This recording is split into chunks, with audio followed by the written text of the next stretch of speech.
It is a pleasure for us at Ronajit to host something of this magnitude with regards to the cause. As a club, we felt that sports is always a place, it's always a medium that can break barriers. So having a program like this today is a first for us, but nonetheless, we know that it is something that can help the ecosystem of sports in the state.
Jual putri.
sports without spectators, without support is nothing. I grew up playing sports. I am a sports person because I was a spectator once, and the thrill of seeing people performing on the field made me want to become a sports person. The thought of performing on a pitch, being judged on the pitch, made me choose the road that I chose. So here today, we've come to another part of sports, and here we're celebrating blind football. I feel when it comes to sports, there's a lot of determination that has got to do with a sports person's success. But I have to give credit to these players, the determination that they have got with the limitation that they have. Sports is supposed to be access to everyone, and the Empowerfest has done that. It's creating an avenue for sports to be accessible to everyone. So, like we heard, Mr. Marak and Mr. Pingrop have done exceptionally well at blind football in Pune. So I have to give credit to them with the limitation that they have to succeed, to be rewarded, to be recognized. It's something that it speaks volumes of the determination that they have. I know what football is like. I know the pressure of football. Imagine having to see the ball, having the ability of all the senses. I think I will not be able to play football as good as they have done. So we at Rondajet, we are trying our best to make sports accessible to everyone and every part of society. And here we have come as a society to break barriers, and knowing sports is the best platform, the best medium in order for us to achieve it. So as a community, I think it's important for us to do our best to help one another, help each other achieve greater goals. And most importantly, I feel like ma'am has stressed about infrastructure. Yes, it's important for each and every one of us to do our bits and parts with regards to infrastructure, so that our kids here in our state will have the best of infrastructure, so that they can succeed, and the dreams that they have, there will be platforms for them to achieve. They can train at the best facilities, they can have the best gyms, they can have the best football grounds, they can have the best basketball grounds, they can have the best physios, the best sports strength and conditioning coaches, so that they can go there. But in order for them to go there, it's people like us, you and me, that are responsible. So I feel that the onus is on each and every one of us to do our part. And in doing our part, we will create generations that will contribute to society and that will help each and every one of us grow. Galaxies, and then the skies, the heavens above the heavens. Out of the 9 planets, just in planet Earth, he gave and put oxygen, he put water, he put the soil, he put the earth, and therefore we can stand today and enjoy this gift of life. As I come to the field today, it is my pleasure, my utmost gratitude again to be in the midst of Sir Eugene Lingdor, who is the person who has put our state in the national acknowledgement when he was the star footballer of Lajong, no sir? Times ago. And so here we are today also. I want all of us to first give a clap to Sir Eugene. because had it not been his passion for the sports and passion for the well-being of the sportsman and the development of the field, we would have been sitting on a barren land. So sir was saying, we are doing a little bit here and there, and I said, no sir, it's about your excellence, it's about your capacity, it's about your the passion and the makeup that God designed you when he first created you in your mother's womb. He also already designed in you what you would become, and because of the kind of background, the family resource that you have, you are able to invest even though we are limited. Sir Eugene, thank you. I believe that you have embraced that word knowledge, because he was saying about a facility for building up, not just a football ground. Some of us might just think a football ground, but you have to develop. It cannot have any obstruction.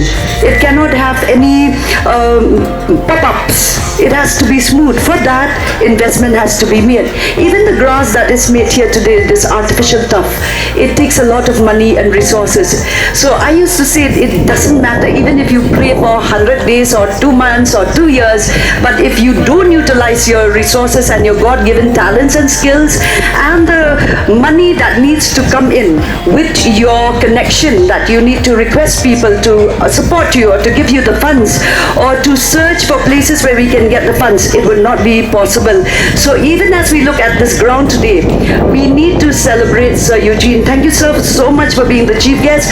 Not only that, because of the resource and the capacity and the built up that you have, you can even, it's through you that we can even have this kind of an event, which Sir Dylan said is the first time in the country that the state government is taking this initiative for Empowerfest. We are very happy to be here this morning to be part of the proceedings. In fact, I was just telling my colleagues, it's really very challenging to go through this whole process, because we always talk from the outside. Today, for the first time, I felt that I was inside that ecosystem, when I was blindfolded, and all of us, in fact, concurred with that. It's so challenging. So, like what Kong Bertha had mentioned, a football academy in Kerala is really far-fetched. 3,000 kilometers away from here, why should they suffer and go all the way there when we could barely take 3 steps, in fact, forget about 3,000 kilometers. So we wait for your proposal, and I'm sure that once it comes to the government, we'll be out there to support in our capacity, in different capacities. I'm sure something will fructify very soon. I would like to take this opportunity also of thanking all of you this morning, especially those who are in this field. It's very, very challenging, I can see it, and I would like to congratulate the football players, despite the challenge that they have, but they're living life to the fullest. It's very encouraging. It's I can feel it was very, very difficult for me, so I'm sure that it's difficult for them too, but it's the mindset which is important. I can assure you only one thing: we are all here to support all of you in whatever endeavors you take up, and I'm sure that by working together, we'll ensure that we'll give a better life to each and every one of them. It's lovely to be here, and it wouldn't be like this if things had not started happening in 2016. The Society for Rehabilitation of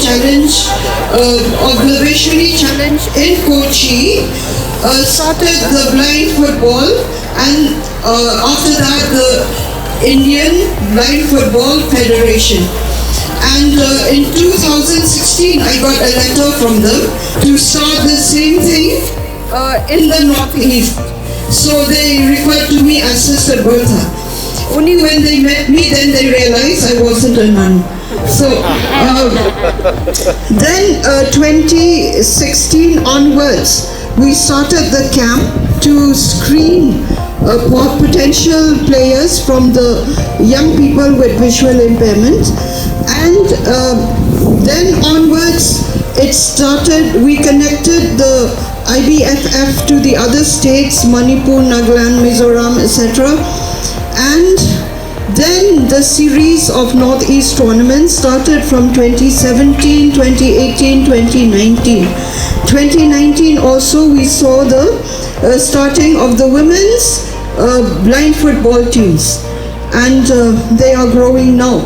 Now, while as we were having the training camps in Shillong in Bethany Society, the IBFF also got the support of the Meghalaya Blind Football Association, where it wanted to identify potential referees.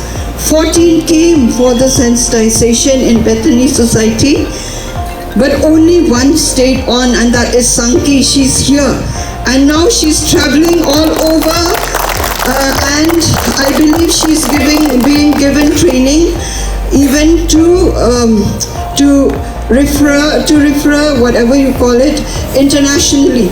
She's been refereeing in the national tournaments very often now. And I remember Manjeet, he told me, he said, the minute she blew her first whistle, I knew she was the one.